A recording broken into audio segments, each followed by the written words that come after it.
all about Doctor Who and the possibility of time travel being invented. And as regards the latter, there's actually a scientist called Professor Mallet. Professor, I don't know. I'm not quite sure what's his first name. And I know his second name is Mallet anyway. Not Timmy Mallet, I don't think. There used to be someone called Timmy Mallet, didn't there? I'm new to the Shiny Bean. I'm new to the channel. It's good to see that I've got a newcomer. We're having a discussion all about Doctor Who and time travel tonight, this evening. Is that something that's of any interest to you at all? Do you think time travel is something that could become feasible one day?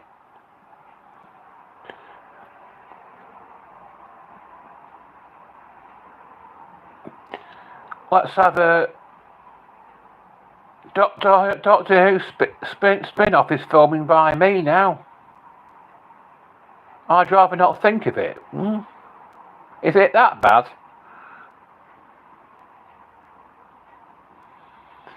Let's go for have a brief. I'll go through a brief summary of what Doctor Who is. It's the world's longest running science fiction series, and it's on the BBC, and it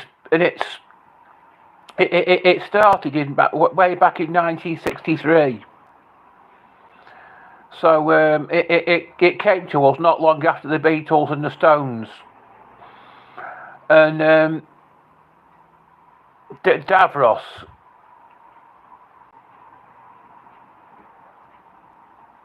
Well, we'll get around to Davros in a bit. I'm just starting from scratch.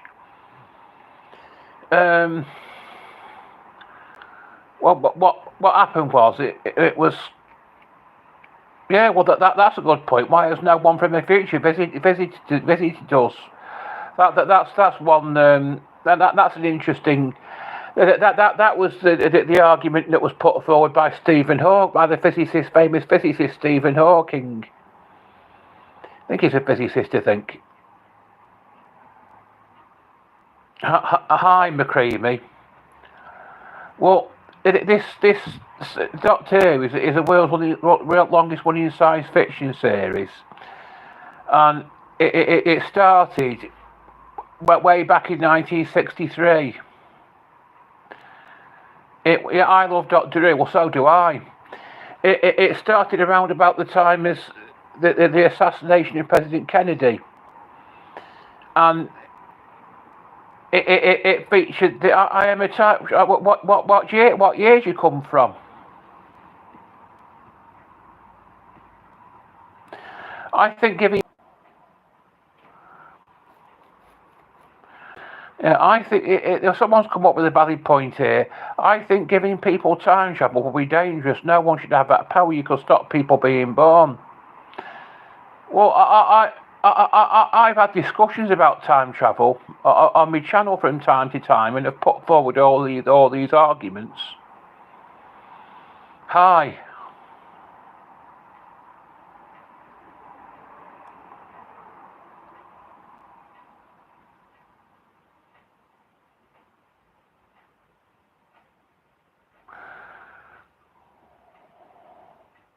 Dear Lord, please help me. I believe in time travel.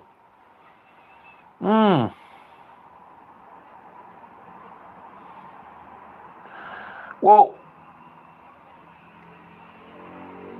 as far as we know, nobody on Earth has ever cracked it. Nobody on Earth has ever been able to travel through time.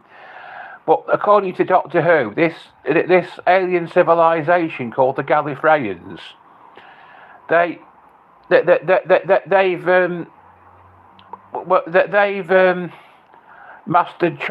been able to master time travel when humans have been out the most we're in the primitive stages, and they've been able to figure out how to travel through time. And this one called the Doctor who calls himself the Doctor, has come to Earth, and in this spaceship that's disguised itself as a police box, and it went on from 1963 until 1989, and then it got cancelled. The BBC cancelled it, and it was brought back for a couple of specials. That they celebrated the 30th anniversary of it with a special episode made for children in need called Dimensions in Time. And this was felt that it featured all the doctors, all the actors who played the character of a doctor up to that point. That there've been 7 of them, and couple of questions being posed to me here. Did he call himself a doctor to be trusted more easily? No. The reason why he called himself a doctor is because because of his qualifications.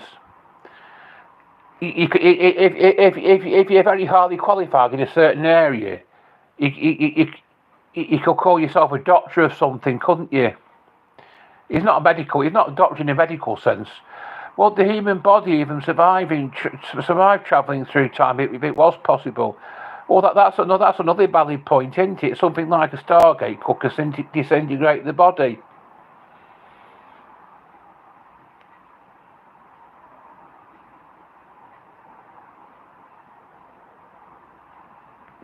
What kind of content do you share on the channel? All sorts, really. It's not just about science fiction. Oh, okay, I understand now. I confused it with a medical meaning. Lol. Hmm.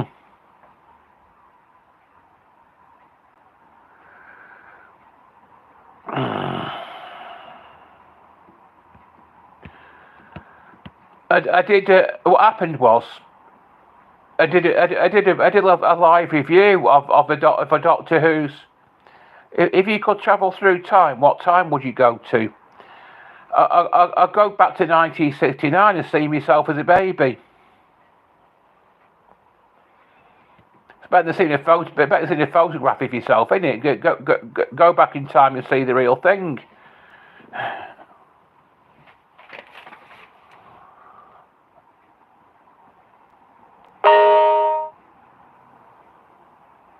Right.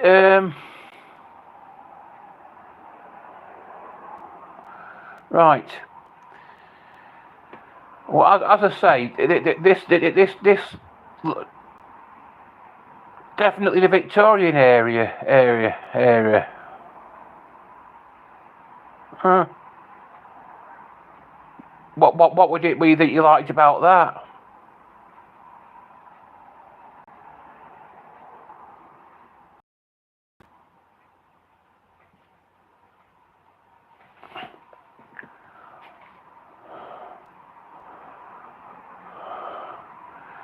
Right.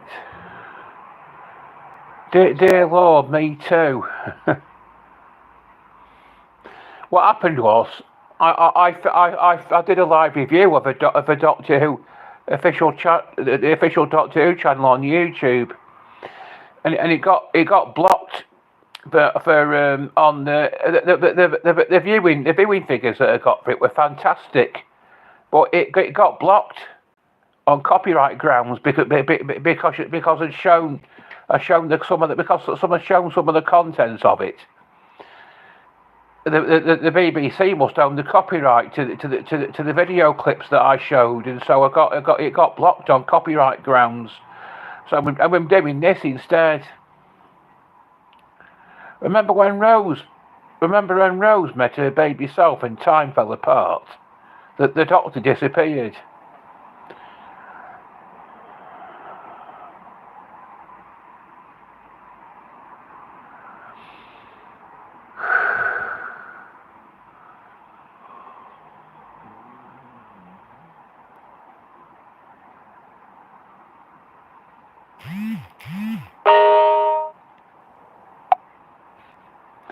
The thing is about science fiction, it focuses on the thing that it focuses on is what difference if there were aliens exist if there was intelligent life existing somewhere else in the universe, what would be the differences is between them and us?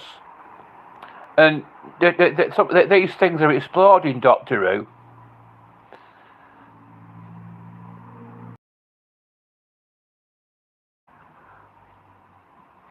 Um, the Doctor has got this ability because he's a Time Lord.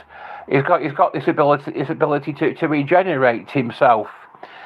When he can't keep existing in his present body, is able to regenerate, and that's the reason why the part that there's been so many different actors and actors, and even one actress playing the lead role, because the Doctor has got the power to regenerate when he can't keep existing in his present body. Saying that, time travel exists in some ways. When you look deep in, well, that's true, yeah. When you look deep in space, you look back in time, yeah. Well, you can see what things were like billions of years ago with a powerful telescope, can't you? I'd like to believe the aliens will be so different from us beyond our human imagination.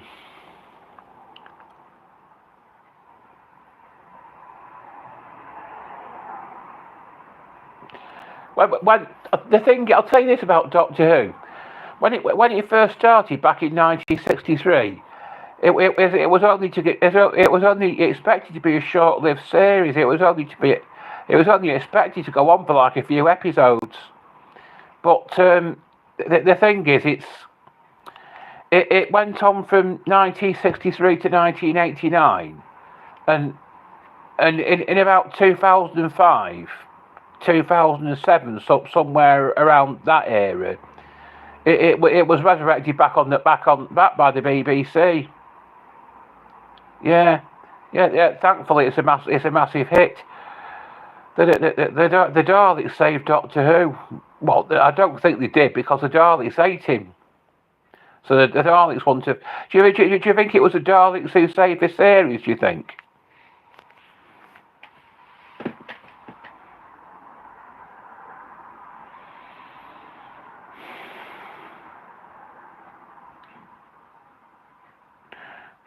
I'd like to believe the aliens will be so different from us beyond our human imagination. I did a discussion recently on would we be able to live on other planets and at any point in the future. Has anybody got any ideas on that? Dalek Mania in the 60s, yeah. Well, they used to sell the. If you don't mind me asking, are you from? No, I don't know. I'm not from Crewe. No, I live in Northwich, and I used to live in Barnton. That's a village, a very sleepy little village on the outskirts of Northwich. But I live in Northwich now.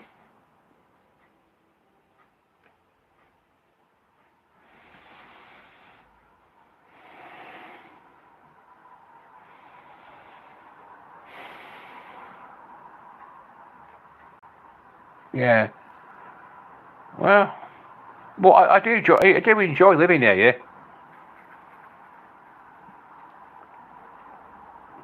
This is a good discussion. Well, it is.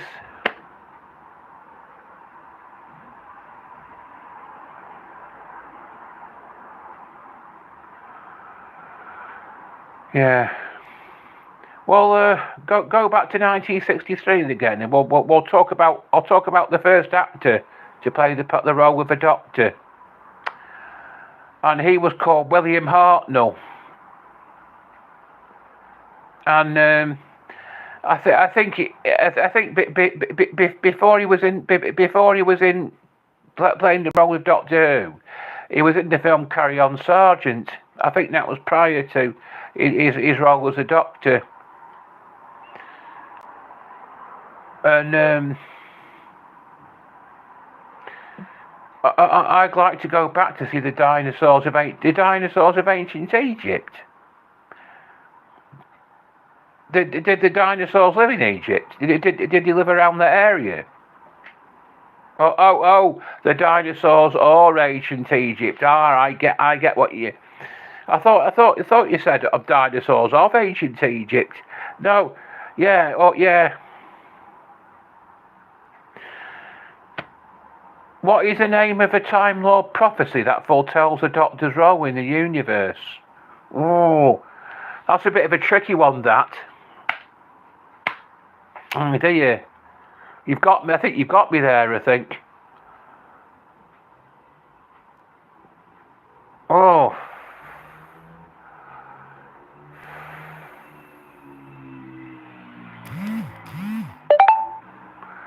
The name of a Time Lord prophecy that foretells the Doctor's role in the universe. Oh. Maybe if you track down a few old episodes on BBC iPlayer or something like that, or get them home, you know, if you watch a few episodes, you can maybe watch a few episodes on Daily Motion. Maybe that'll answer your question. I don't really know about that one. The hybrid.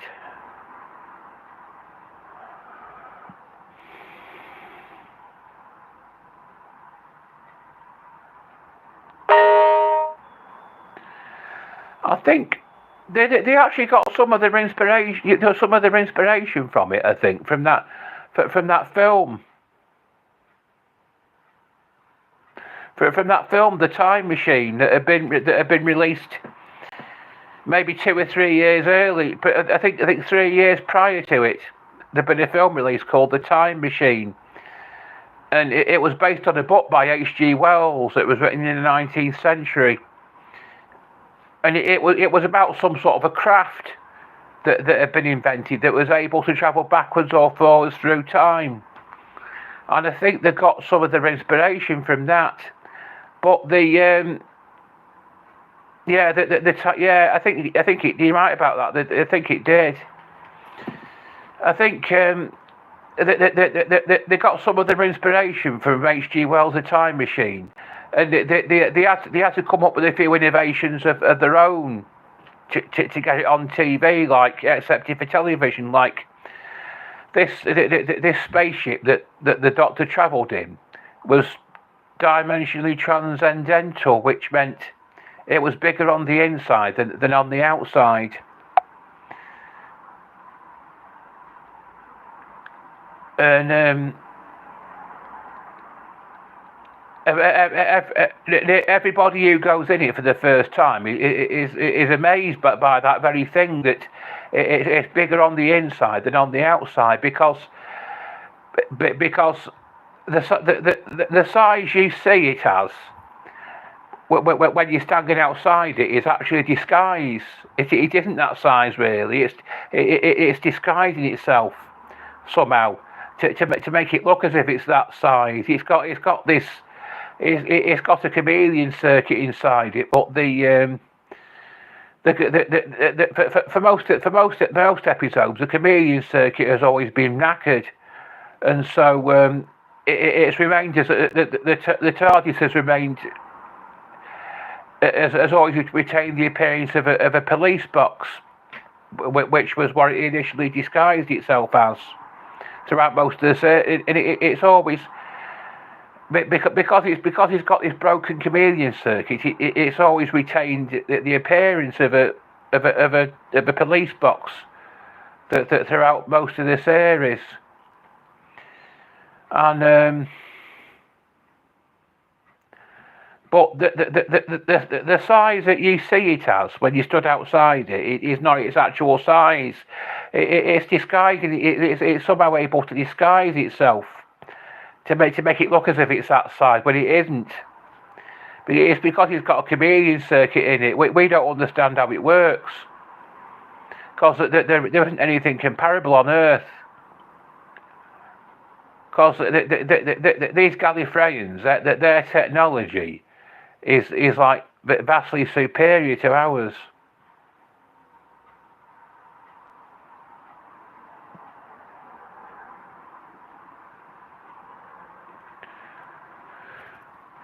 And the role of the Doctor has been played by 15 different actors, and also Peter Cushing. I think it's Peter Cushing. Peter Cushing. Yeah, some things in Doctor Who came true, like automatic doors that weren't around at the time. You're probably right about that.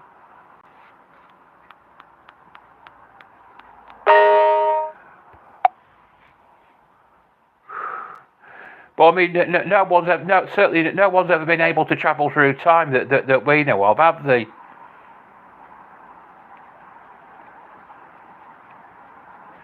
There's this Professor Mallet who's working on it. The reason why he's got this idea to what are the implications of time travel on history and free will? Can the Doctor truly change the past without unintended consequences?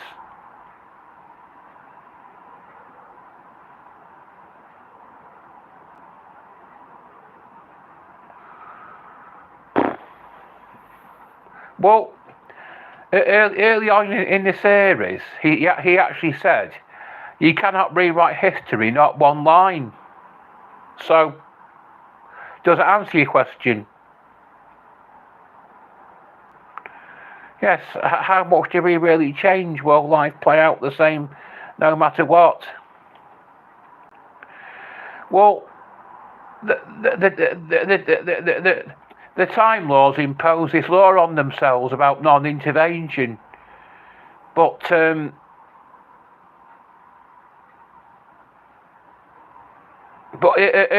early on in the series, when the part of the Doctor was played by William Hartnell, he actually said you cannot rewrite history, not one line. But the Time Lords had imposed this law on themselves regarding non-intervention, and they didn't intervene in the lives of others in the future or the past. And he because he stole a TARDIS and went off and broke that law at times. He got summoned by the Time Lords at the end of his second regeneration, and he got brought to trial, and they exiled him to Earth in the 20th century.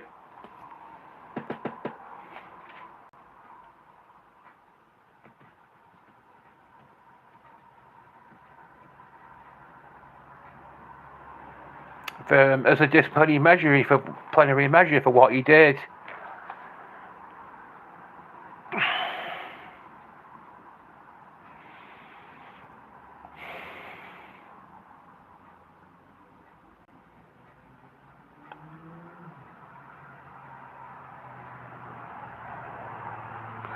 If you could go back in time and save someone you loved, but someone else died in their place, would you do it?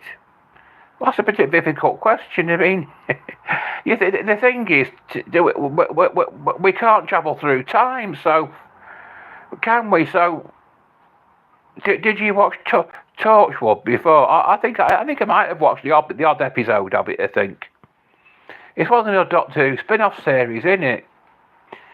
If you could go back in time and save someone you love, but someone else died in their place, would you do it? Well, it's not an easy question to answer because we can't travel through time. So how?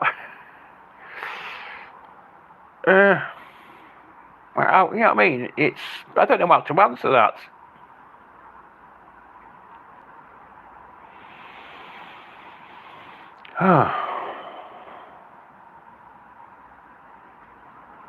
Well, it is. It is a difficult question.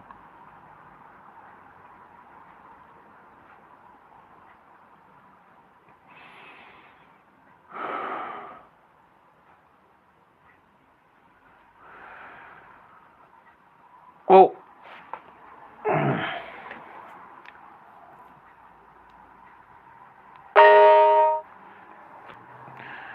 there's this Professor Mallet. He's a scientist who's actually working on the concept of time travel becoming a reality. And the thing that's made him desire to do that is losing his father at the age of 10. And it had a bad effect on him. And it's affected him in later life. And he's come up with this idea that he wants to travel through time to try to so that he can see his father again. That's what's made him. Very often, what makes people come up with ideas is events that's happened in their life.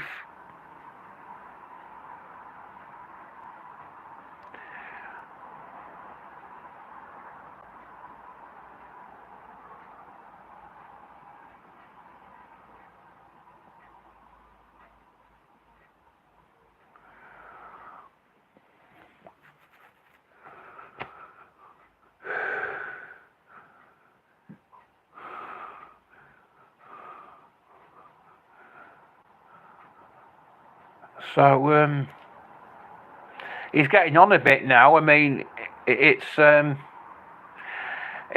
think he's getting this Professor Malley. He's getting on a bit, and it's getting a bit. He's getting a bit past it as regards being an inventor is concerned. I think there's only a limited. Ronald Mallet, yeah, that's him, yeah, Ronald Mallet.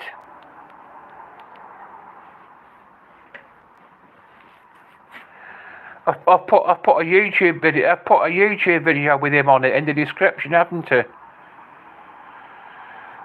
Have you watched it?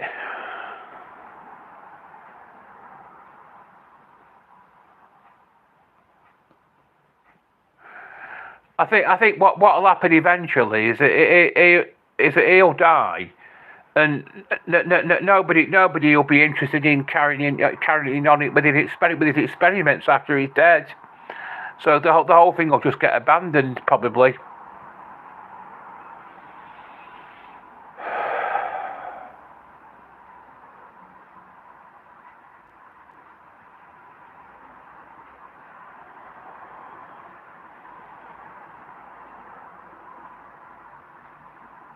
But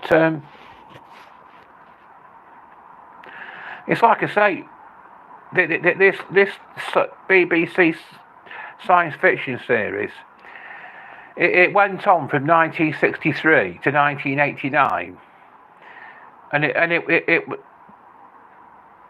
I'm surprised that Elon Musk isn't trying to figure out time travel, the power someone would have. Yeah.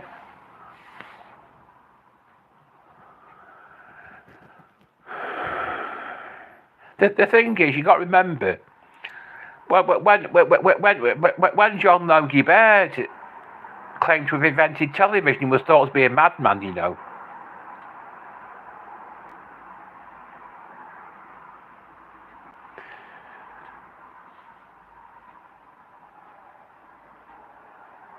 Oh.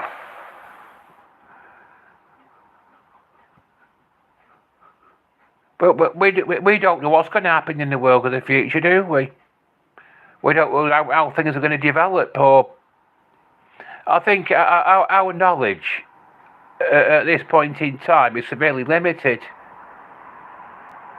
Well, we've only been able to invent a few things, that's all, and I think a knowledge of our knowledge, our scientific knowledge at this point is severely limited.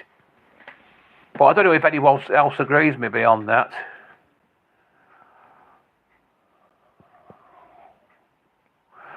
Your channel, oh, thanks a lot. I like your compliment. Your channel is very well done.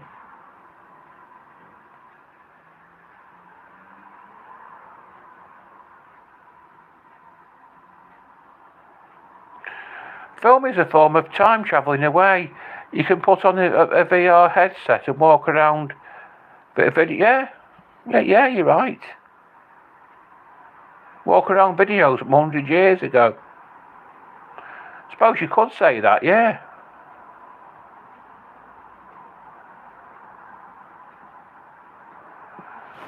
But the thing is, you're not really there, though, are you? It's just it's like a simulated. What it is, what that is, it's like simulated time travel. But maybe that's about as far as we get. Simulated time travel, where you can you can walk into a simulated version of an actual event that took place in the past, or is going to.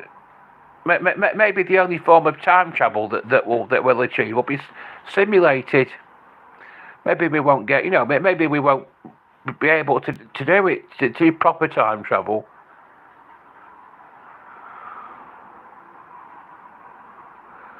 Like the old Victorian videos of London or New York, see people living their lives, yeah.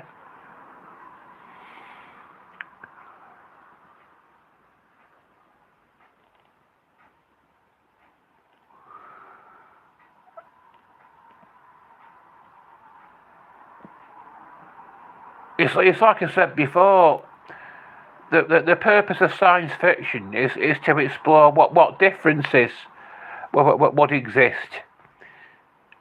What if aliens really existed? What differences would there be between us and them? And these time lords, they've got the ability to regenerate themselves. Yeah, they've got the ability to regenerate themselves. So once they can't keep existing in the present body, they don't die. And they go on existing in a different body. And but when they change, they can be a different sex or a different race. And the current actor who's playing the Doctor now is black, but before him, there was a woman Doctor played by Jodie Whittaker. So they're coming up with all sorts of.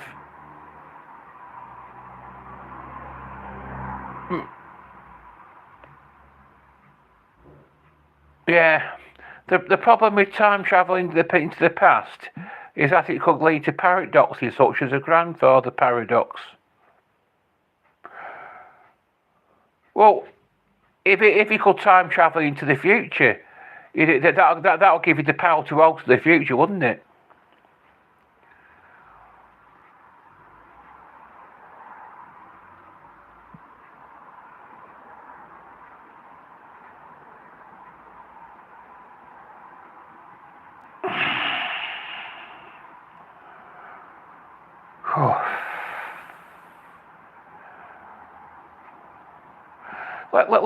Let's have a look at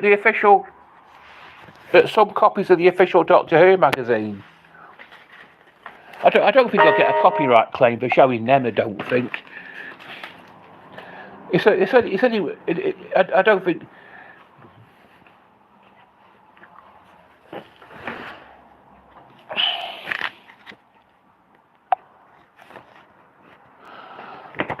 Here it is. Special edition. Doctor Who magazine.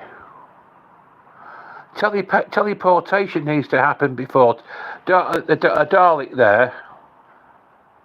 Zygon. Christopher Eccleston and Billy Piper there. But Billy Piper was but Christopher Eccleston was the actor who played the Doctor when the series was brought back in the early 2000s. And Billy Piper was the actress who who played was the pop star turned actress who played his companion.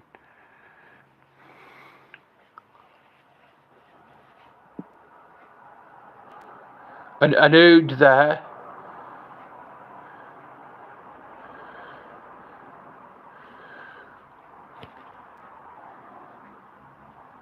Action Figures, The Essential Guide, 2005 to 2023.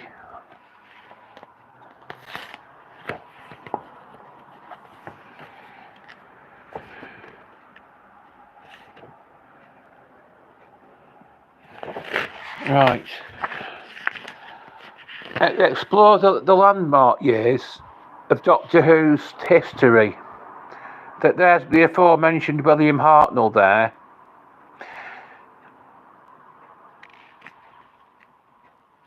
That's Doctor Who Chronicles from 1963 to 64. William Hartnell was he actually played the part of the Doctor from 1963 to 1966, and his successor was Patrick Troughton. Then the Doctor got exiled to Earth in the 20th century as a punishment by the Time Lords, and he was forced to regenerate a second time. And the third actor to play him was John Pertwee. Then the fourth actor to play him was Tom Baker, and Tom Baker was the longest-running Doctor Who actor that we've had in the history of the series.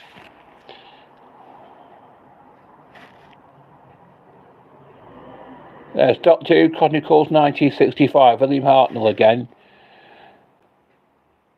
1967, that's Patrick Troughton. 1973, it was being played by John Pertwee by 1973. 1975, it was the year when Tom Baker took over in the role. By 1983, we had Peter Davison. It was ironic. It was ironic that he was playing the part of the Doctor, because he also played a vet in a series called All Creatures Great and Small.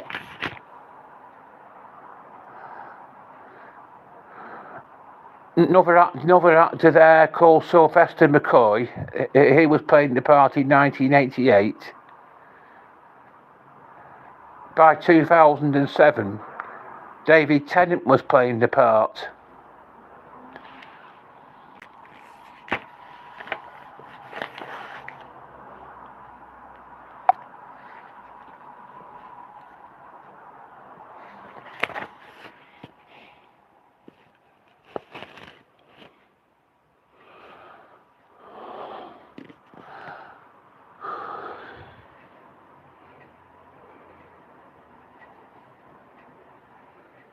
Doctor Who magazine, Action Figures, The Essential Guide, 2005 to 2023. The Five-ish Doctors reboot, the 2013 spoof written and directed by Peter Davison, was one of the highlights of the series' 50th anniversary celebrations. I particularly liked the sequence where Davison, supposedly desperate to reprise his role as the Fifth Doctor in a forthcoming anniversary episode, calls the production office for the umpteenth time in an effort to lobby showrunner Stephen Moffat. The phone is answered by a long-suffering production assistant who reluctantly calls her boss. Moffat is too busy to talk to Davison. He explained he's in a meeting, but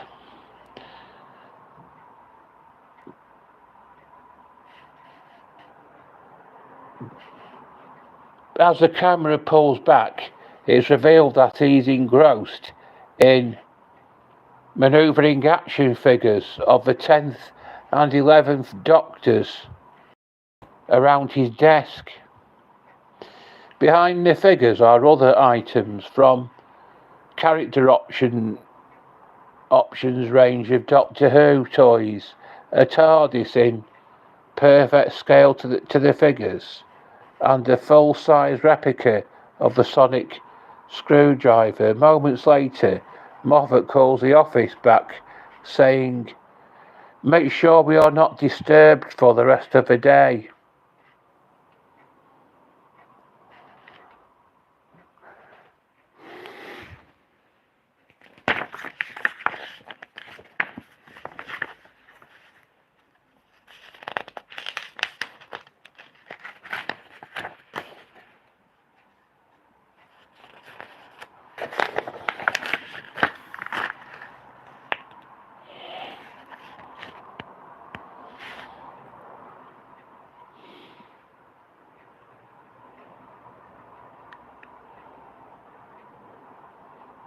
Right.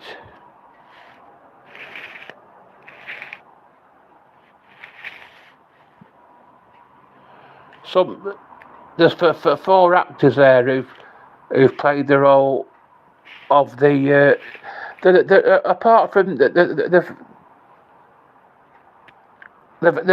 15 characters who played the 15 actors who played the main Doctor. There was also another one called the War Doctor, who was played by John Hurt.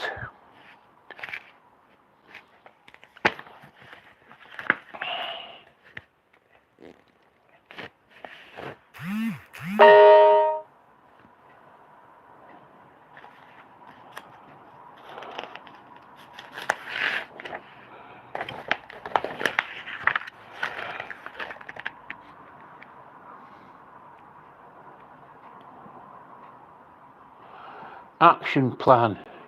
Christopher Hill describes how the 21st century revival of Doctor Who led to a resurgence of interest in its licensed merchandise.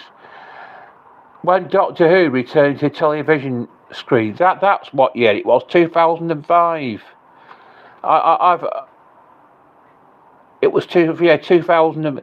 It was cancelled in 1989, and it was officially resurrected in 2005. When Doctor Who returned to television screens in 2005, an unprecedented wave of merchandise was unleashed. Within months, shops were filled with Doctor Who branded items, everything from houseware to clothing, books to birthday cards, and there were toys, lots of toys. The BBC Worldwide, the arm of the corporation, charged with the commercial exploitation of BBC properties. The series return provided an opportunity to refresh its merchandising strategy for Doctor Who.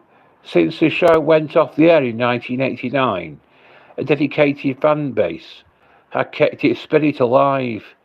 These fans created a modest but reliable merchandise market that made licensing deals worthwhile.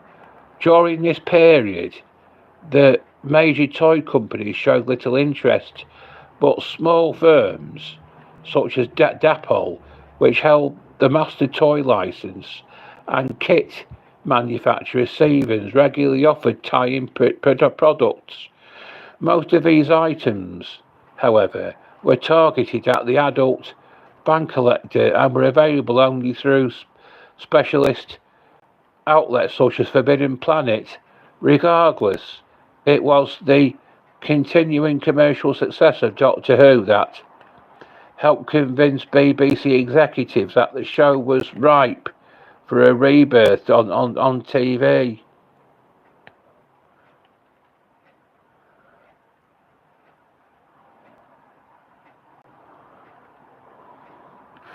In a 2017 interview with Doctor Who magazine, Richard Hollis, the head of UK licensing at BBC Worldwide from 2002 to 2011, described the three-tier merchandising strategy for the new episodes. We wanted to ensure there was good quality collector product for the strong fan market we already have, but we also saw commercially this much bigger opportunity for turning Doctor Who into a children's licensed product range on the scale of Star Wars or Transformers. And we saw an opportunity for the gift and nostalgia market, with products being bought for people who've grown up with Doctor Who and saw it as a piece of pop culture. Hi.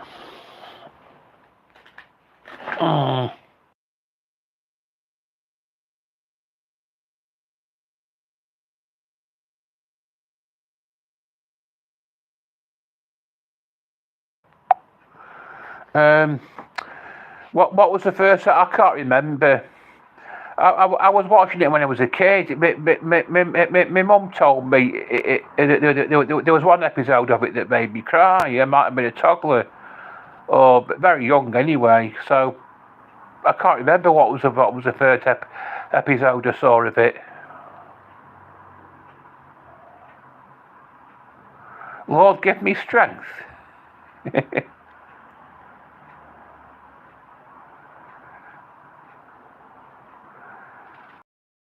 No.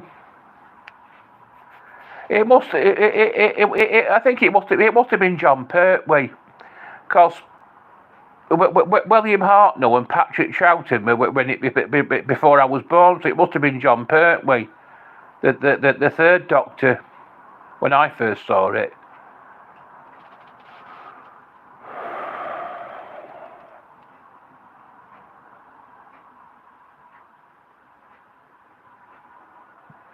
This is drying up a bit. This now, isn't it?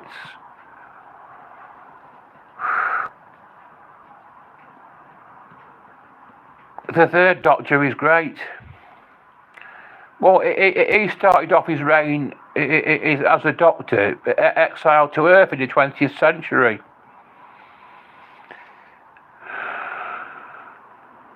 But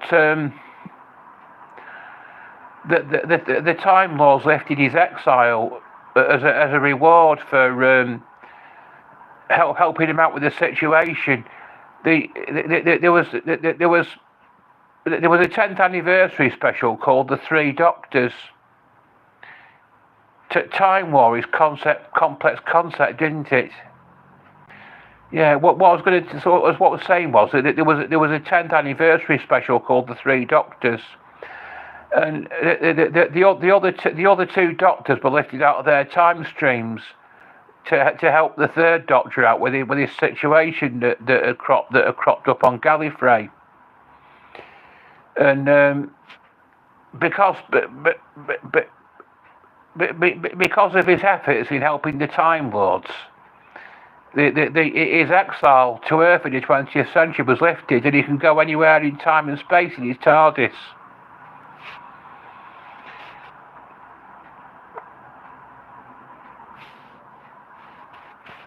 And he can go anywhere in time and space in his TARDIS now. The Doctor should see Susan again. Well, Susan is his granddaughter.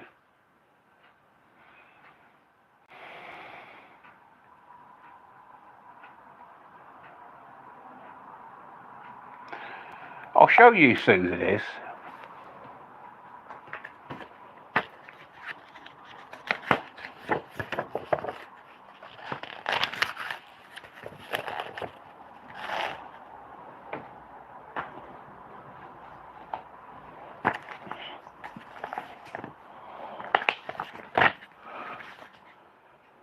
She's. Is that? I don't think that's her. I don't think.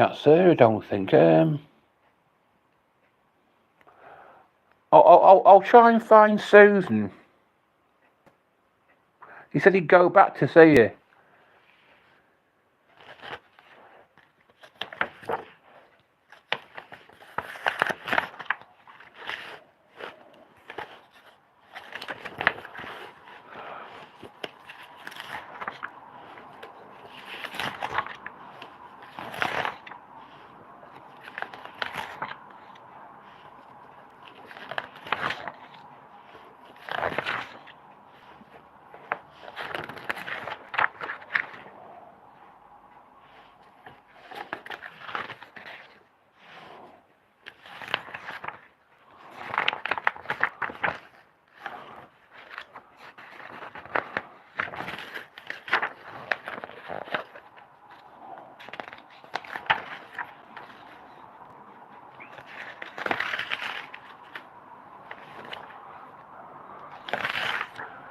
Who is the most?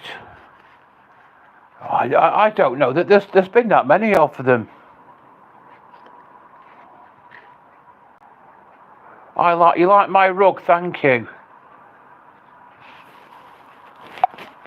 I don't want to show too much of the inside of my flat. I'll just have a look. Sarah Jane. Let's have a look at some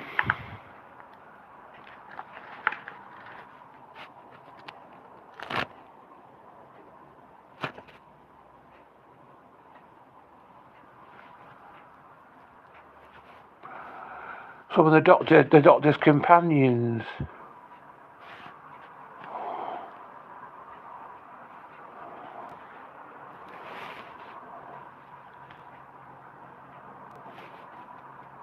I used to have that figure.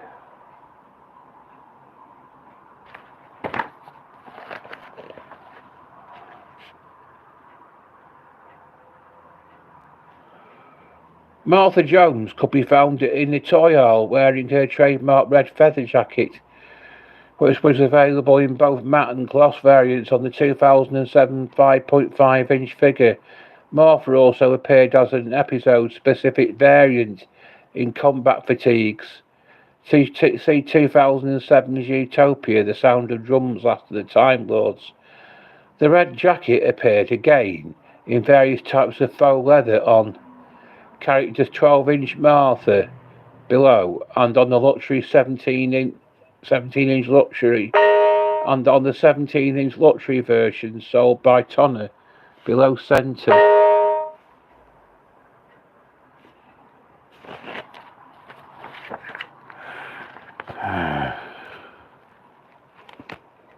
Rose Tyler first appeared in action figure format in a disco pose incarnation as part of a 2005 Dalek Battle Pack.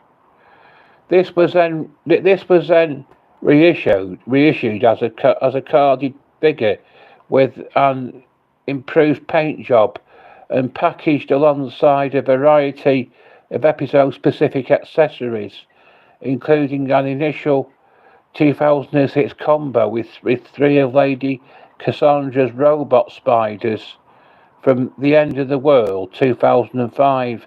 This version of the figure was revisited in a 2022 Ninth Doctor set from B&M, with the arms painted white, presumably in an attempt to reflect the outfit that Rose wears in The End of the World. A Series 2 version of the girl from the Powell estate was also released in 2006, this time in a neutral pose and wearing a purple shirt from New Earth 2006.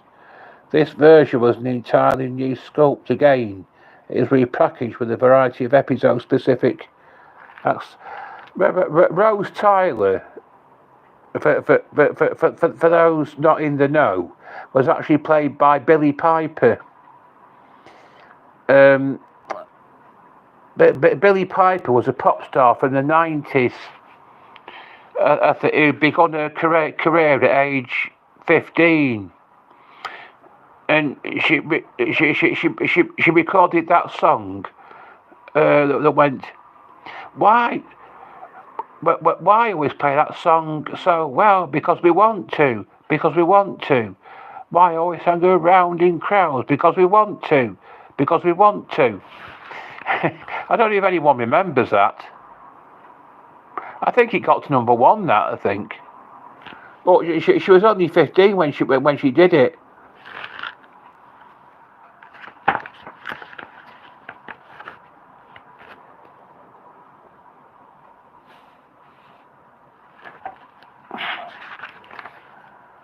Right.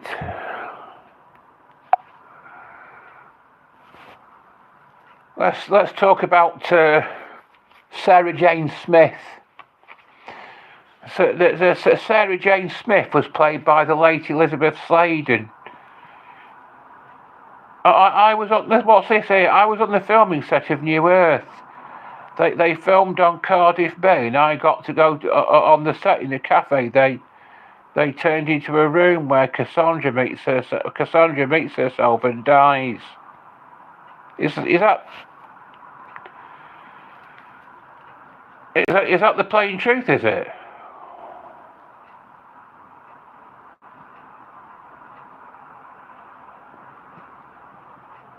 Hmm. It's an interesting bit of information you've shared with us.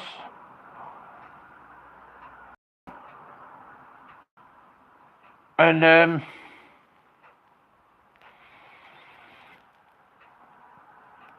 yes, my mum begged me to. Well, it was a good idea. It was a good idea that your mum helped you out there a bit there.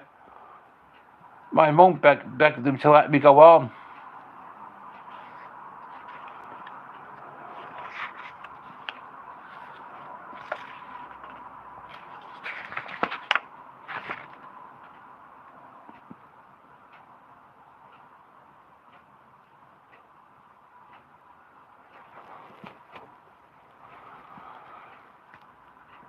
She pleaded with the staff. It was after they just finished filming, but the set was still intact.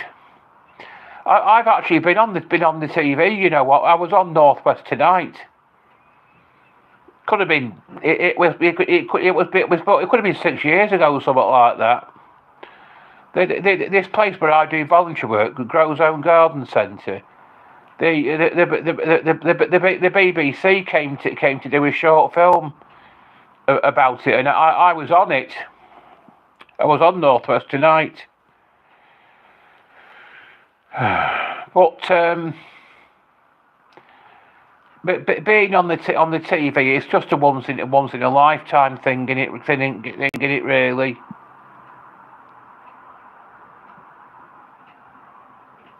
Doesn't happen to a lot of us.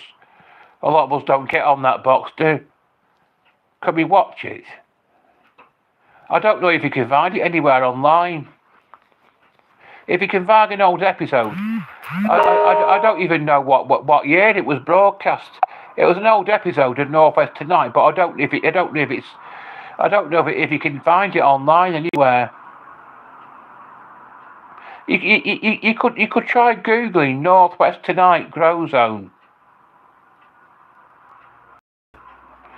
But there's been two films while I've been volunteering there. There's been two films made of that place. I was on one of them. I wasn't on the other.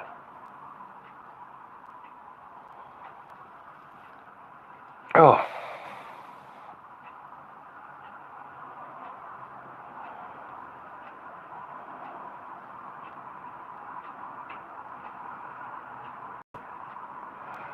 Nearly got this up to an hour now.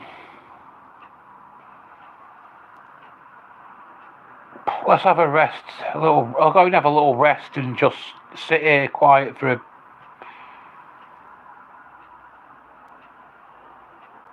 Can't find. You might not be able to find it.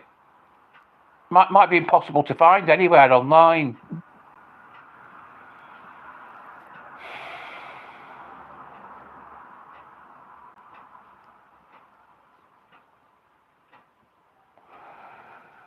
I'm trying to get I'm trying to get me review of the live review of a Doctor Who, the official channel of Doctor Who. Went up to went up to 2 hours. I'm trying to get this up to 2 hours.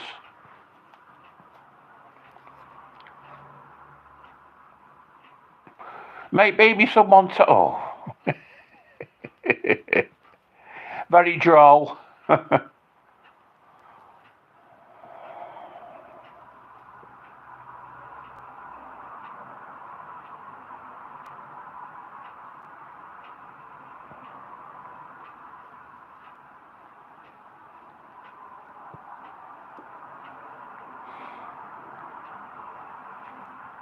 Right.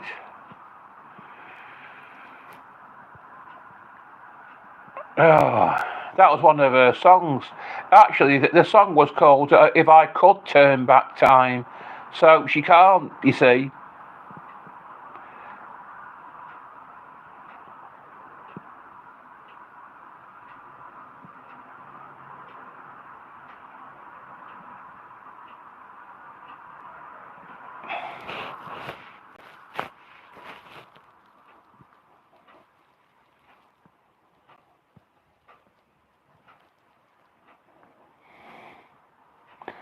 she needs to find a way. Well, that's what she sang about. If I could find a way, that's what she wanted to do, wasn't it? But it's up. Professor Malik's been trying to find a way to do it. And I think if Professor Malik can't do it, I don't think Cher can, because Cher's more on the musical side of the things on the scientific side, isn't she? So she's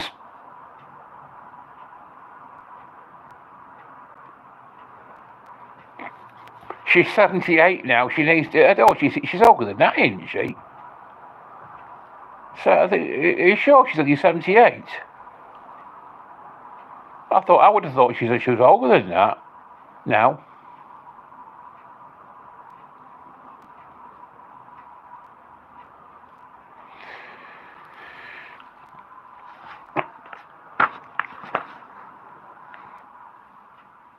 78, same age as my dad.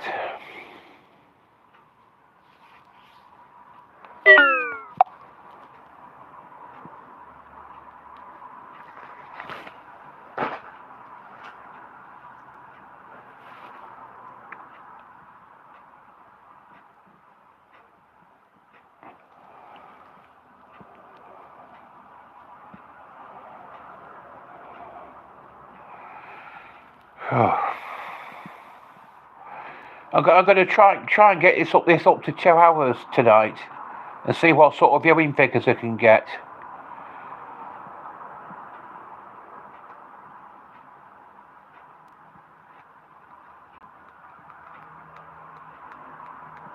It's just cars outside. You can hear the cars outside.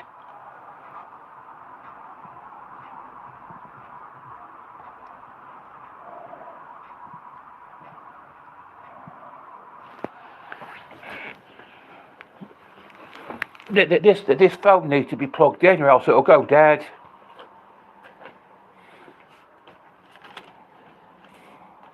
That's the thing about phones. You see, if you don't get the batteries go dead.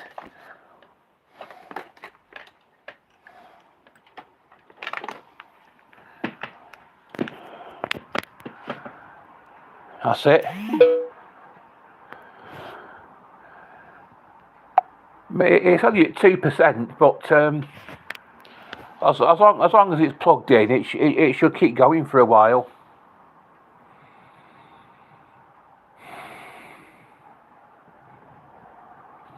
Have we any more avid Doctor Who fans that have got anything to say about this? Got anything to contribute towards this discussion at all? Anyone? What phone is a real me? A real me phone. And with EE.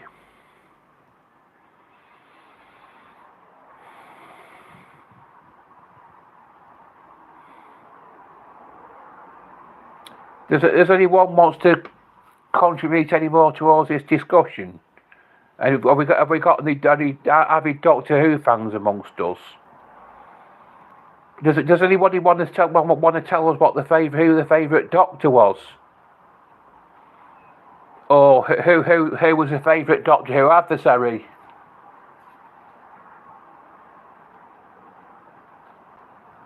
Who was the favourite Doctor Who enemy? Who was your favourite of the Doctor Who's enemies? I think there's never been a greater enemy throughout the whole series than the Master. Sylvester McCoy. Yeah, well, he was the one who played the Seventh. It was being played by Sylvester McCoy when he scrapped it back in 1989. I like Kate. She was his companion.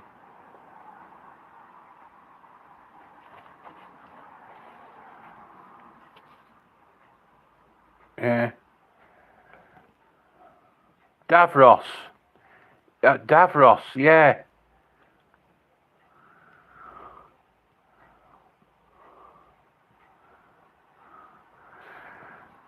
Davros was this. He was one of the Daleks, wasn't he?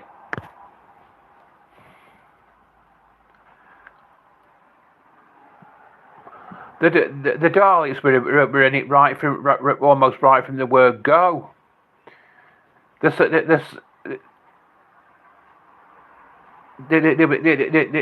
go back right to the early days. Davros can walk now. I think he can, can't he?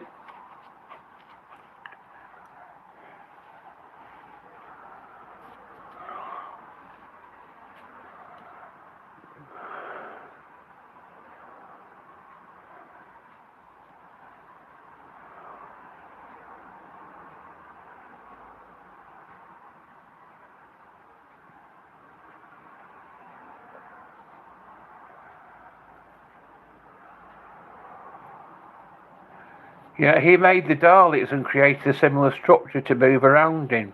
He was a creator of the Daleks, wasn't he, Davros?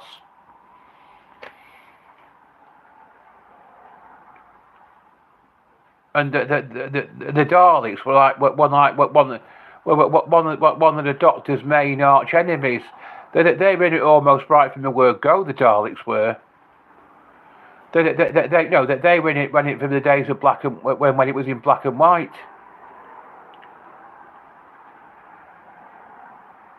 That wasn't canon.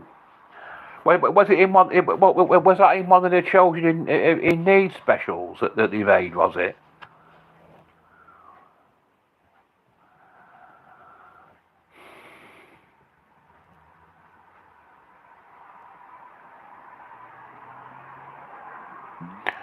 I suppose.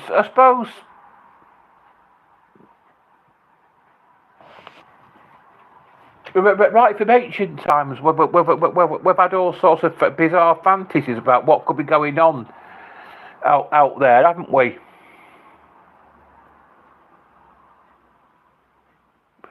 We've created all sorts of fictional characters, haven't we? Yeah, yes, that they made him stand on children in need. Well, that episode that I mentioned before, called Dimensions in Time, that was back in 1990. It was the 30th anniversary special made back in 1993, and that was called Dimensions in Time, and it featured all the seven Doctors. Yeah, with EastEnders, yeah. And it was in 3D. I remember sitting watching it with these 3D glasses on, and it was brilliant. It looked really smashing grill. Van Dabby Dorsey, as he say. It was great. It was a great idea having it in 3D. And it was with the East. They did it with the EastEnders cast, didn't they? You can find that episode on YouTube.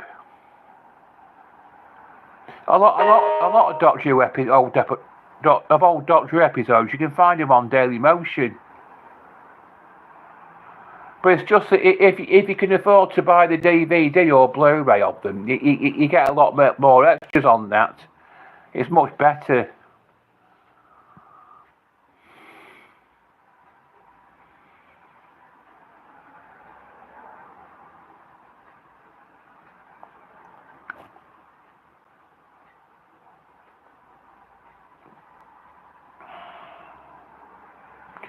It was originally planned to be something else, though. What Dimensions in Time?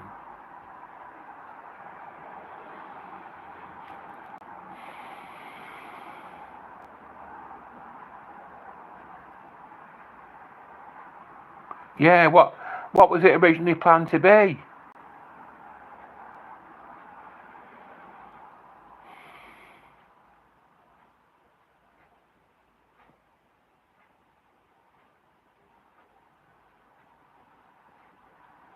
wasn't going to be EastEnders. Well, the things get I watched a video on it. Yeah.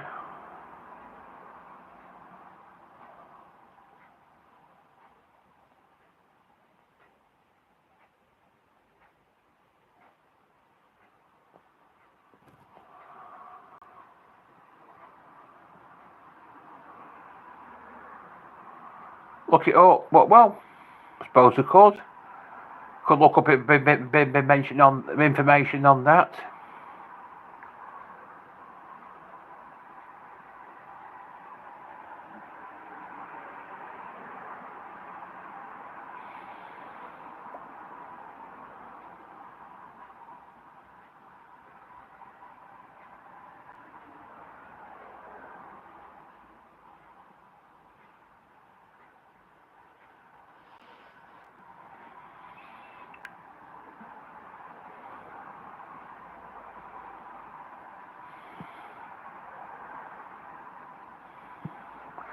It's always interesting to see what could have been. Well, they change. Things get changed from what they originally planned to be, don't they? That's how television works. That's how things get on television.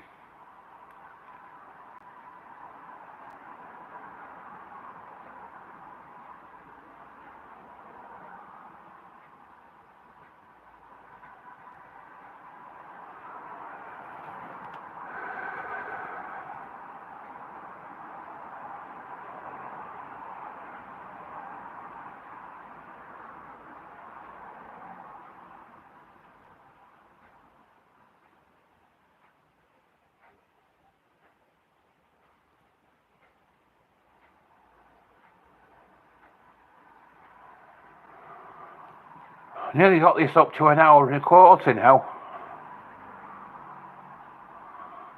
Tell you what, let's. I don't want to.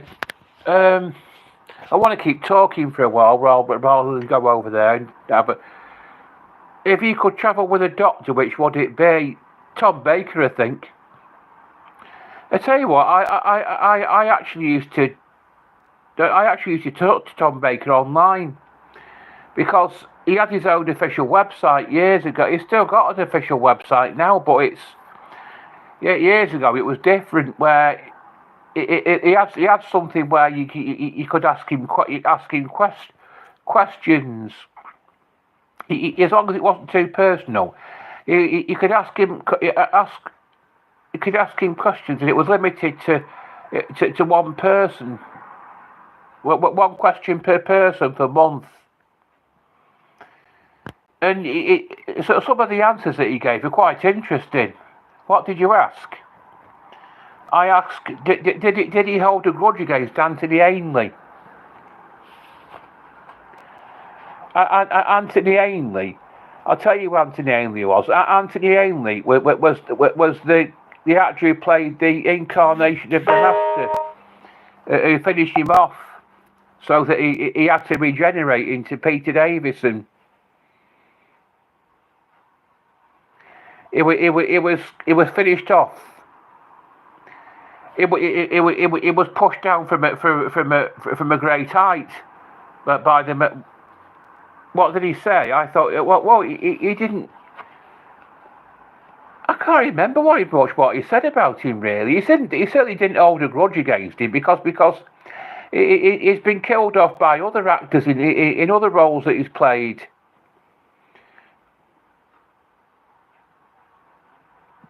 It's not real life, is it? These people aren't killing you. It's just a part. It's just a fictional. They're not killing a real person. It's just a fictional character.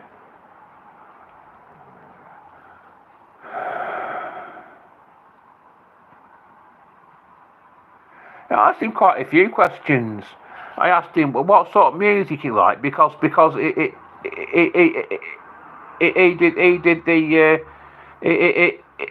did the narration of the Brit Awards.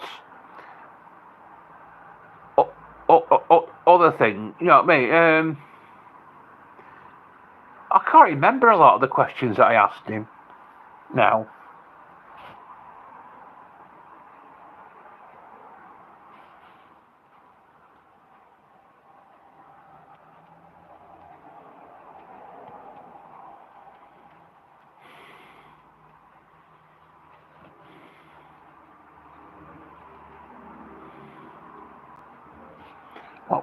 What's my battery got up to? 3%. I could do with charging my phone up a bit more before I take it over there.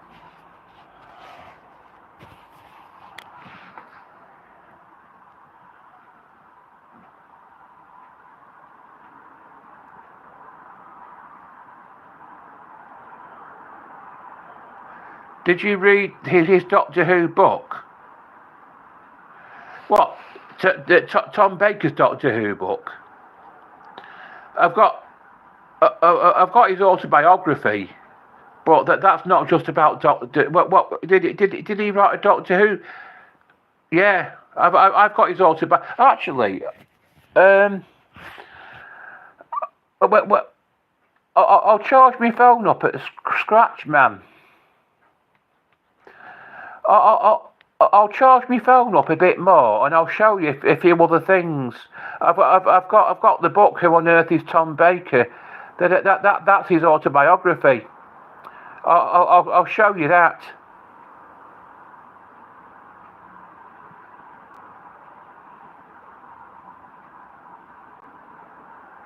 Don't know if anybody else has ever read it. Hi again.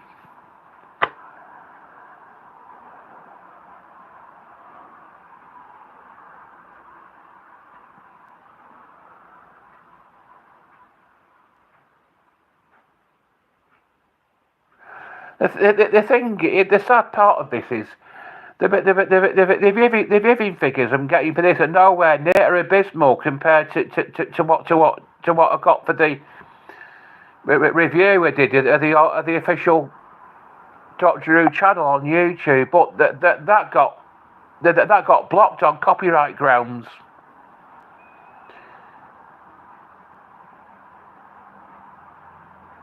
Anything that's what happens on. It's always anything that's raking in the viewing figures for you gets blocked, isn't it? I wish a few people had watched this because,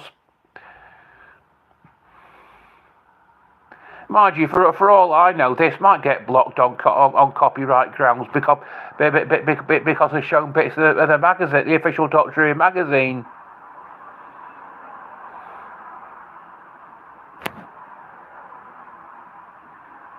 There's this whole restriction on what you can show on your channel, because of copyright laws. You're restricted as to what you can show, aren't you?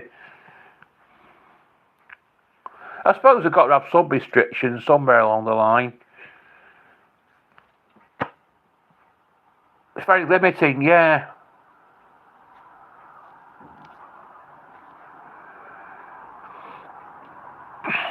It's good to try and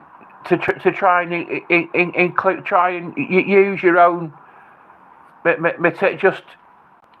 good to have a YouTube channel where you try to lose as little as possible. It's because you don't own it. If you've got a YouTube channel, you've got to try and use as little as possible of other people's work on it. That's what you think. That's what you got to remember with YouTube channels. You've got to try and use as little as possible of other people's work. Otherwise, you could finish up getting your whole channel removed if you're not careful. You can finish up getting your channel deleted.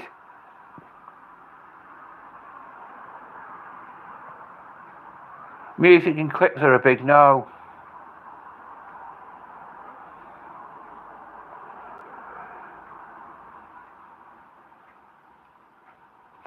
If you get 3 copyright strikes in 90 days on YouTube, your channel gets deleted.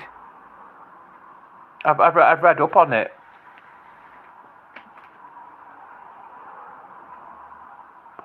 Three strikes and you're out. Yeah, I've never had any strikes, but I've had stuff blocked though. I've never had a strike yet.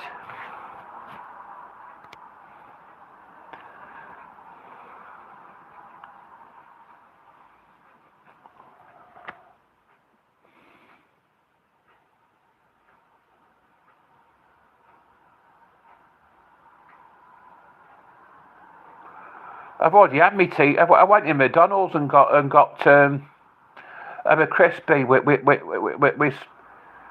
this video. Yeah, but my viewing figures on it are abysmal though. So how could it be the one? There's hardly anyone watching it. There's only 3 people watching it right now. No. I got a very active social life. I never get lonely.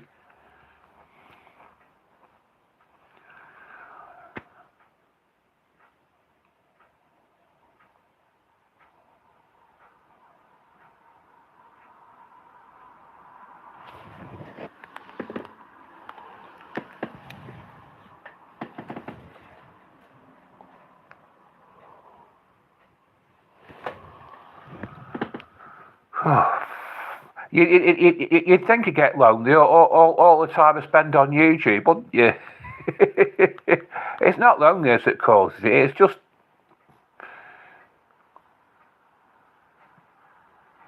not far off getting another YouTube award, surely. Well, when do you get another YouTube award? Because I've got like 1,050 subscribers now.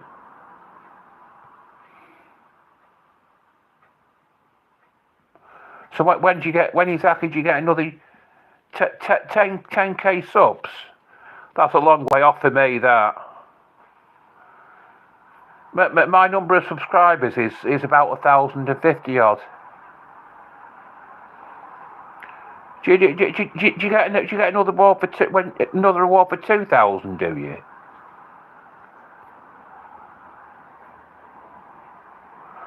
Oh, let's see the award again. Right, I'll show it you. My battery's only on 4%, so I've got to be careful.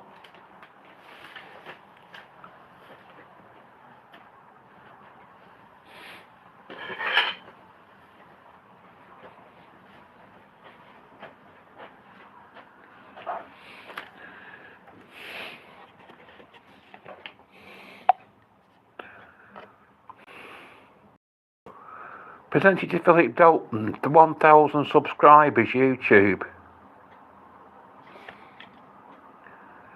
See it?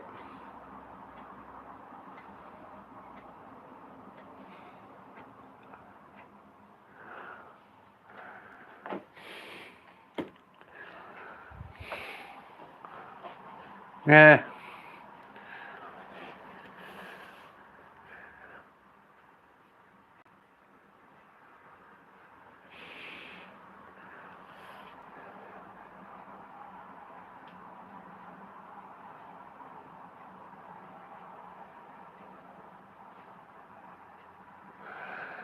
You've finally been... Yeah, well, I have. It's good that I've finally been recognised, isn't it?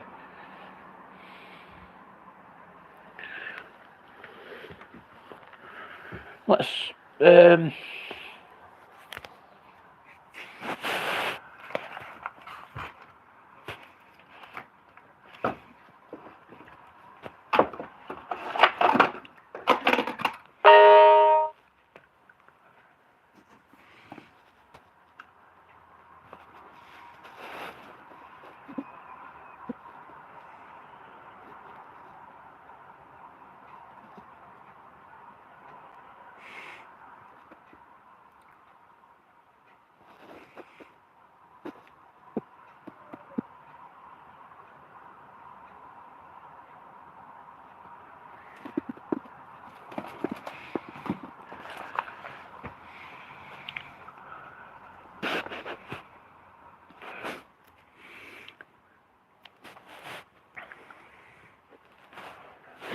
Right,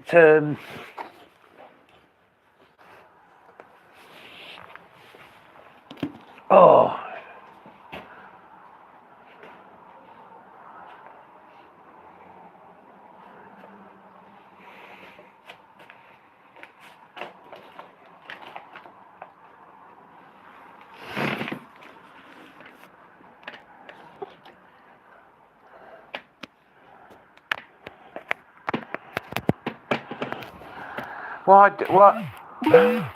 Why don't you do sleep strings anymore? I just got I know this may sound amusing, but I got tired of doing them. They were always just the same thing, weren't they?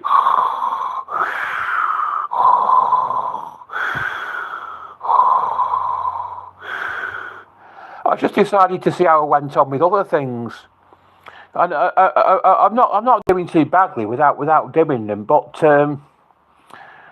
if the number of public watch hours won't go up, it might get to the point where I might have to start have to start doing them again. Let's have a look at this book here. Peter Davison. Is Life Outside the Box? An Actor Despairs. He's the actor who played the Fifth Doctor. Doctor Who.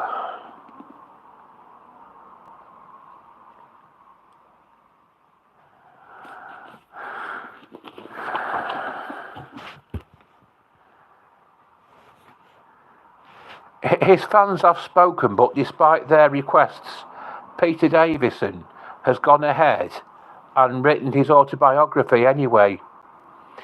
It wasn't the book they tried to stop. It was more like the book they didn't want him to start. An aspiring singer-songwriter once dubbed Woking's answer to Bob Dylan by his mum, who once heard a Bob Dylan song. Peter actually penned a hit for Dave Clark, but soon swapped a life on the pub circuit to tread the boards. From colonial roots, his dad was Guyanese and his mother was born in India. The family settled in Surrey, where Peter's academic achievements were unspectacular. He even managed to fail CSE woodwork, eliciting a lament from his astonished teacher. All you have to do is recognise wood. Despite this, Peter has secured his place in science fiction history, becoming the Fifth Doctor Who, although he nearly turned down the role. The Time Lord connection continued with the marriage of his daughter Georgia to Doctor Who number 10, David Tennant. That's fascinating.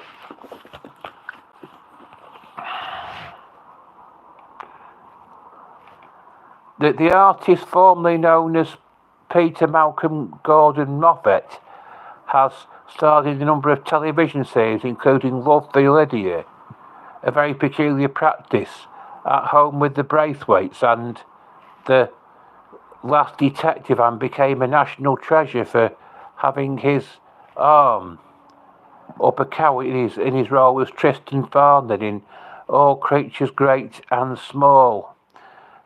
He's played a doctor, but he's also played a vet. He was also in a Michael Winner movie.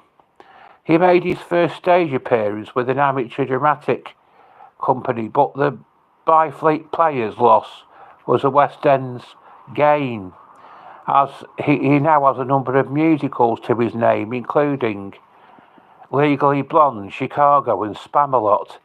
Most recently, he starred in the box office record-breaking Gypsy, where he rubbed shoulders backstage with Dames Meryl Streep, Maggie Smith and Judi Dench, all asking him for directions to Imelda Staunton's dressing room. One thing for sure, of all the British screen and stage actors of the last 50 years, Peter Davison is certainly one of them, and within these pages, intrepid readers will at last have the dubious honour of sharing in his life and times, as he despairs over whether there truly ever can be life outside the box. There he is on the back again. And I've got I've got the autobiography of the actor who played the Doctor before it, prior to him, Tom Baker, and I don't know where it is off the top of it. Off the top of it, it's in my flat somewhere.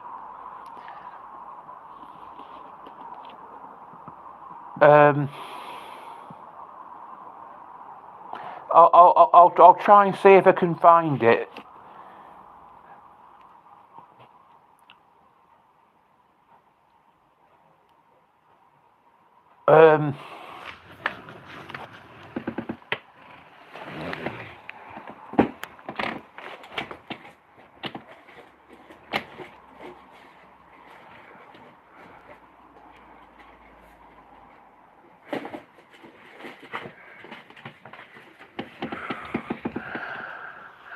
Right.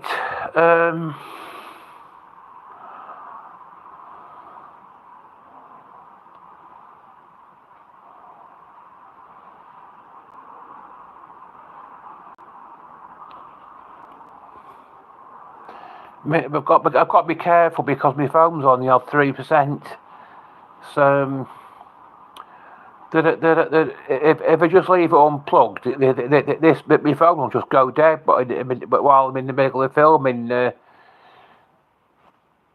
whatever it is I'm filming.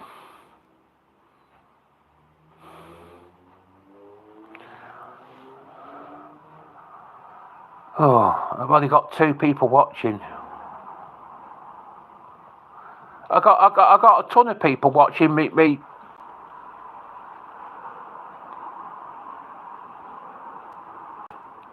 review for my live review for review of the official Doctor Who channel on YouTube, but it's just been blocked.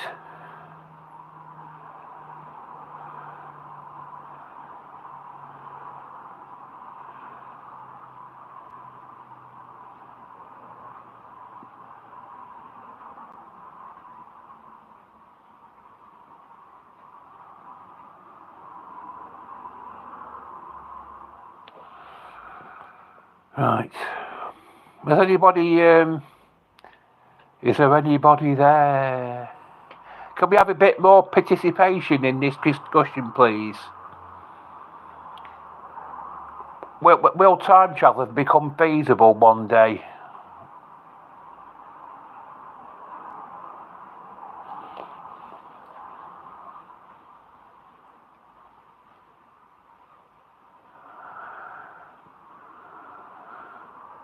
Is there anybody there?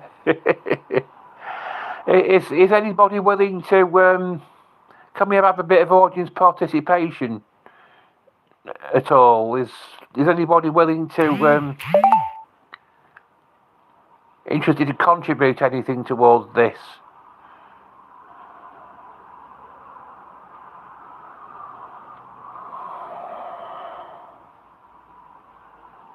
I've had 3 clicks on the like button tonight, which I'm impressed with that.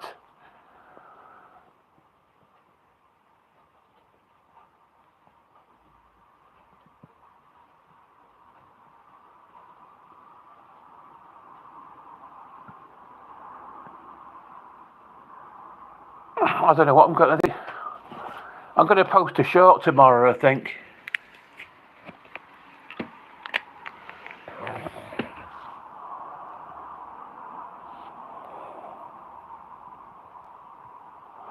Why did the chippy phone him? I don't know. It was when he was trying to sleep. Okay, great.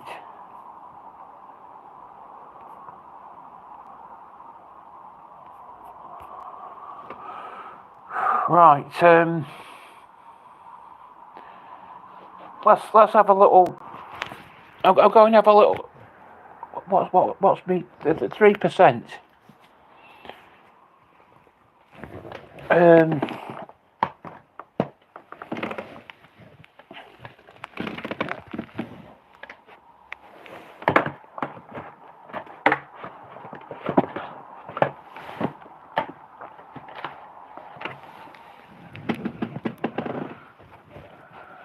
My viewing figures have now gone down to 1.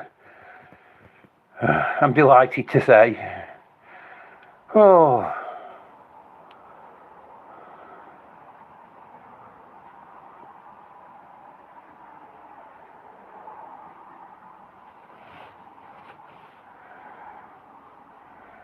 Ah. We've got up to 2 now. I'll have a route around, see if I can find that my phone's on 4%. I'll have a little route around, see if I can find that book. Who on earth is Tom Baker? Because I have got it in my flat somewhere, definitely. But it's just knowing where. Ah.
Right.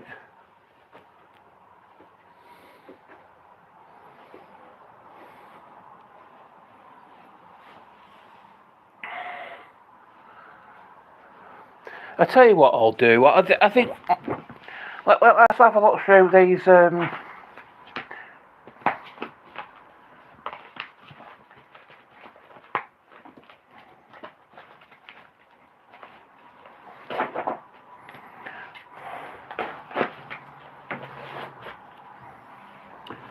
Let's have a look at this.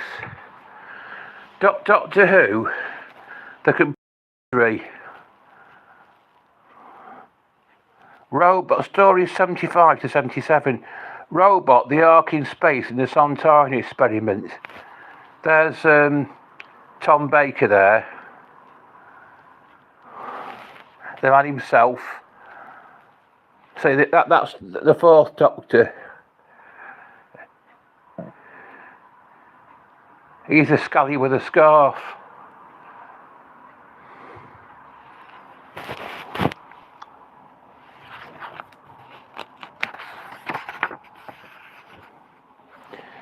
Doctor Who, the complete history.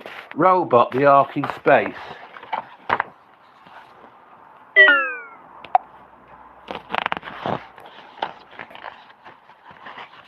Welcome. Tom Baker made his debut as the 4th Doctor on the last Saturday of 1974, in that strange limbo period between Christmas and New Year. It will seem an inauspicious beginning for the actor who will go on to be the longest running Doctor, playing the part for 7 years and almost immediately boosting the show's ratings to heights it hadn't enjoyed for nearly 10 years. Of the preceding 3 Doctors, Patrick Troughton's second Baker would seem to be the closest to Baker's interpretation of the role, in that he beguiles his enemies by portraying himself as a comical figure, irreverent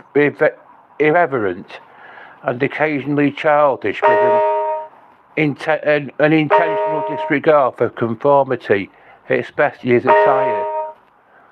Like the 2nd Doctor, though, the 4th Doctor's persona frequently wrong-foots those who cross him, and the uncompromising champion of justice and truth emerges to see that justice is done.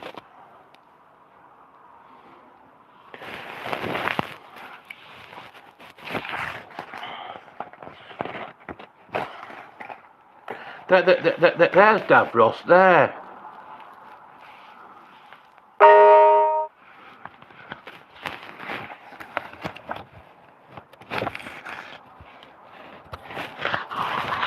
There's Sultana face.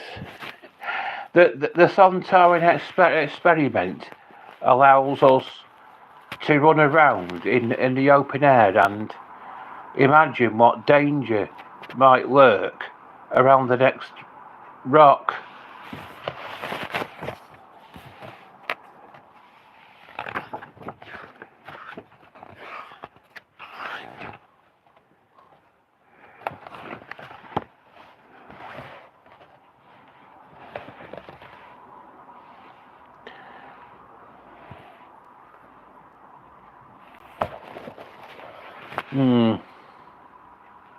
Rather charming looking character there.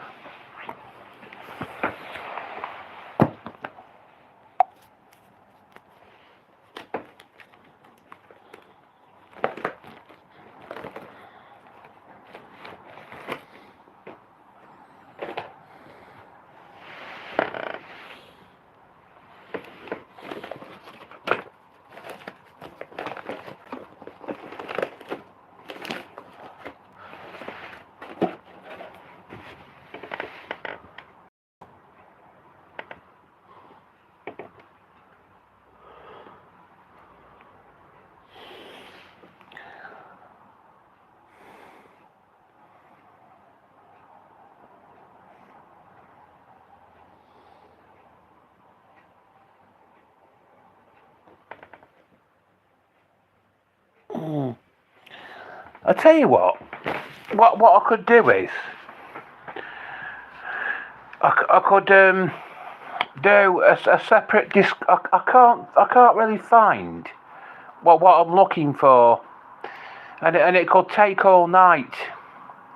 And I'm only doing this for about another quarter of an hour or so. I think what I'll do, I'll do a separate discussion to this on Tom Baker's contribution toward Doctor Who, and I'll find his autobiography and use get all the information together on him that I can, and I'll just do this for about another quarter of an hour or so, and what's this book here? That's not it. I have got the book. It is Tom Baker somewhere in my flat, but I could be rooting round it all night. I only want to keep this up for about another quarter of an hour or so. So I'll do a separate as like I say, I'll just do a separate discussion from this on to Tom Baker's contribution towards Doctor Who. And right, that's it. Finally back on again. We got rudely interrupted there because my phone went dead. Oh, these blaming phones are a nuisance, they are. Oh, right. Where was I?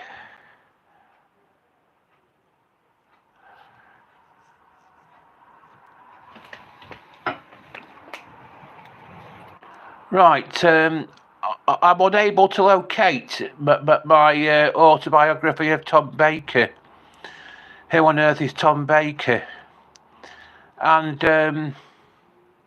I think what I'd like to do, I'd like to do a separate discussion from this on the contribution of the actor Tom Baker towards Doctor Who, and to help me out with that, I'm going to when I find his autobiography, I'll proceed with this, but mobile phones are nothing but a nuisance because if the battery goes dead on them, well, whatever you're doing has to come to a complete standstill because it's not possible. It's not possible for your phone to keep filming what you're doing if it goes dead. And whatever you're doing gets rudely interrupted. And it's just a nuisance, honestly. So it's plugged in. So I'm gonna keep it plugged in. I'm gonna keep sitting here and chatting to you all until I've got this up to 2 hours. And I've only got 10 and a bit minutes to go now.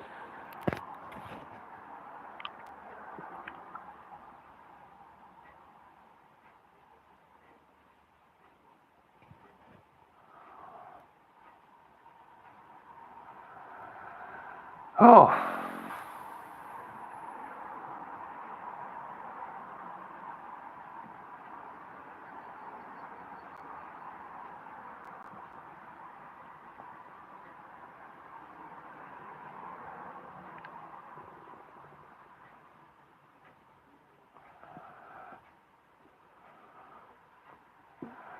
Right. My viewing figures seem to have we've got up to 3 now. So my viewing figures on the review, the live review that I did of the official Doctor Who channel, it got the most fantastic viewing figures, but it got blocked on copyright grounds. So but I suppose they've got to have some restrictions on what you can show.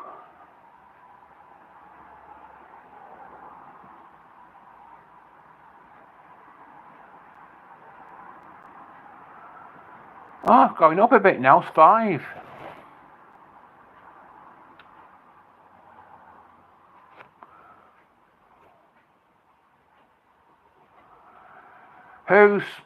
I'd like. Is anybody willing to participate in this discussion? Do we have any keen Doctor Who fans, or anybody who wants to talk about time travel or whatever? Because I'm just going to sit here waiting for a while until we get somebody who's willing to take part.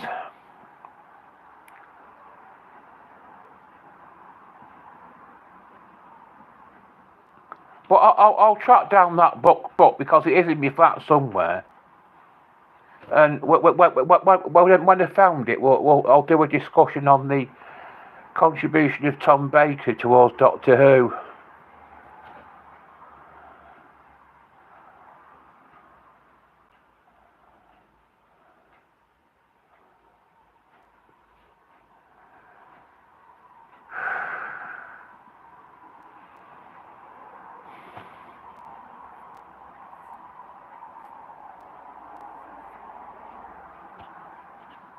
The last person who participated in this was Theodore William Hope, so I wonder where he is now.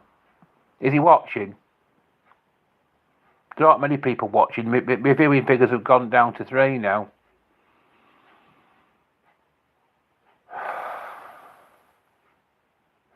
I suppose one good thing has come out of this. I've had 3 clicks on the like button, which is not bad.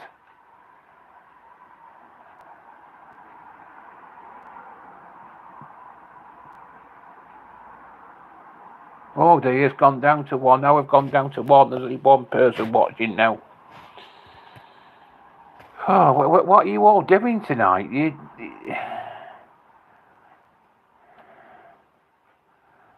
Oh, it's gone up to 6.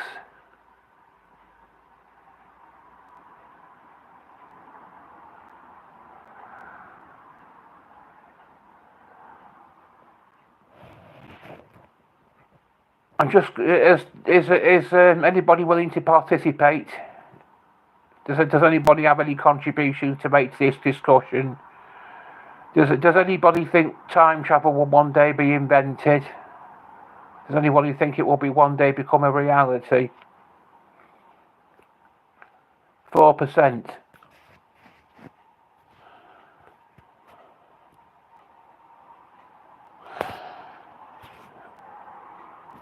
Oh, my battery's on 4%. I think I can take my phone over there again.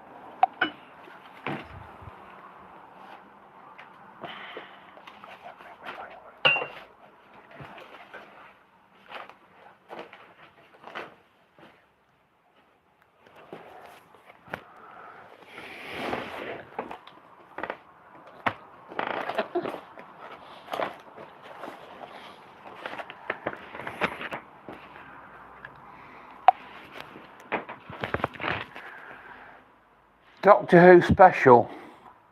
SFX. That's a science fiction magazine called SFX. It's not the official magazine of the Doctor Who. Doctor Who 60th anniversary.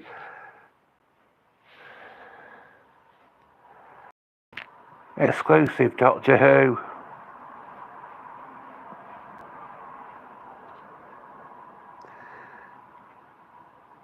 The Hunger Games. Let's have a look inside it.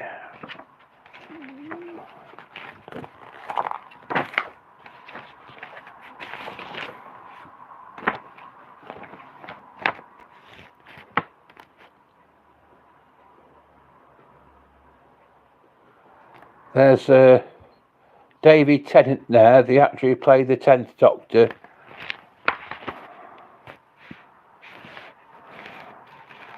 Features Russell T Davies, but back where he belongs in SF. I don't know if anybody else reads SFX magazine.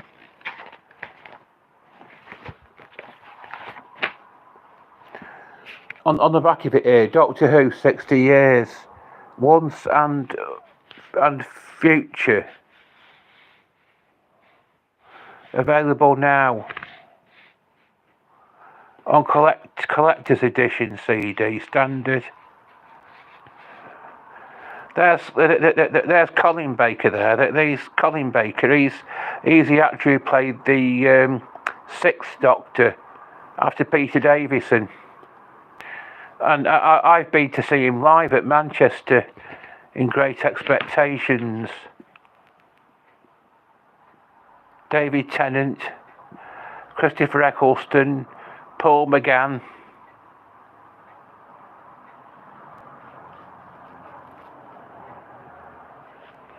Right, I'll take my phone over here again now.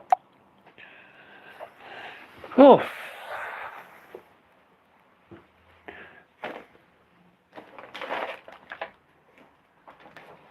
We've had a bit of fun tonight, haven't we, eh?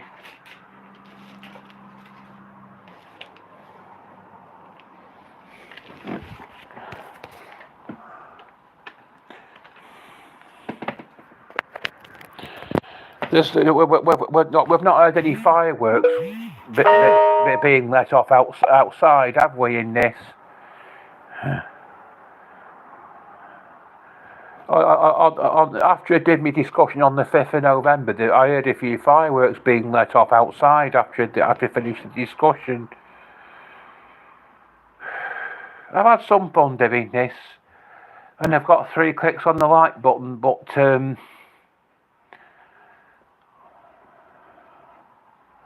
and I've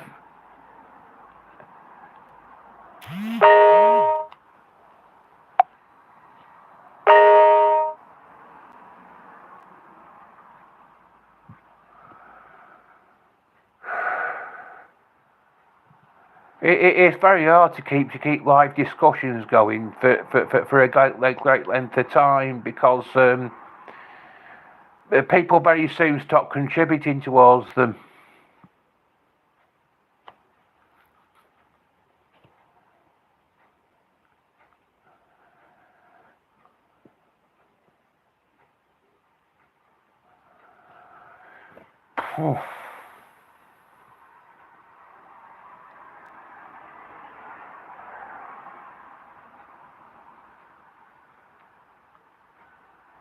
Well, we were rudely interrupted because my phone went dead. I took it over there. I took my phone over there. It wasn't plugged in, and it just suddenly went dead.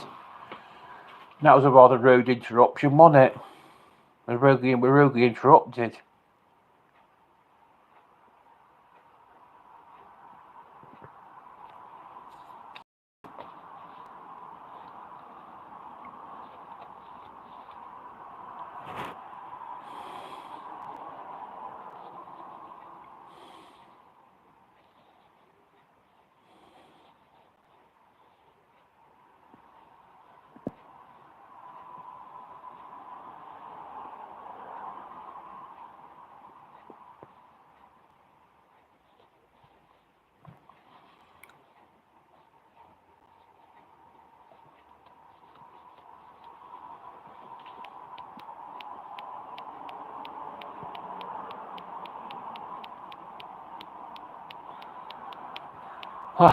I'm gonna try and get this. I'm gonna try and.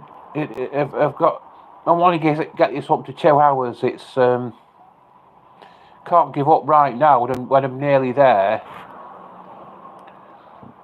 Can't give up. It's like when you're in a race. You can't just suddenly give up when you're right near to the finish, can you? You got to keep going.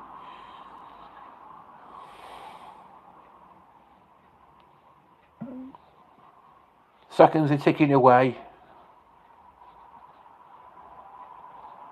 Nearly up to 1 hour 59 minutes. That's it.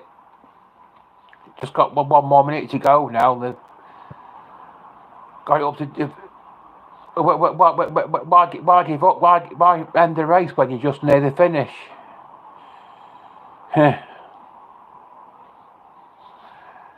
It's like I said. I'm going to do a separate discussion to this one on the contribution of Tom Baker towards Doctor Who. I sincerely hope that this doesn't get blocked on copyright grounds just because of included magazines in it.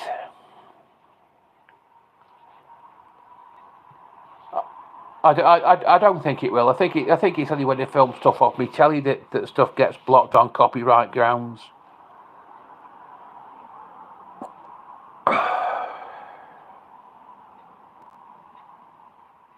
That's it. 2 hours. I'm going to end it at this point. Goodbye. See you all soon.